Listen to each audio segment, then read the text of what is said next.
রাধা রানীর কলসিখানি যায় চলে ভাসি, অষ্ট সখী কানাইকে জানায় মিনতি।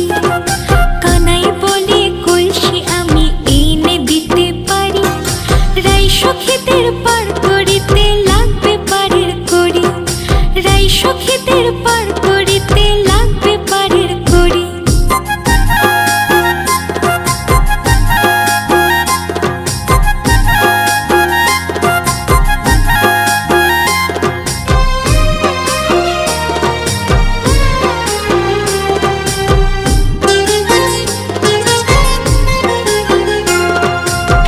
সখীরা বলে কানাই পারের করি নাই, যত খুশি নয়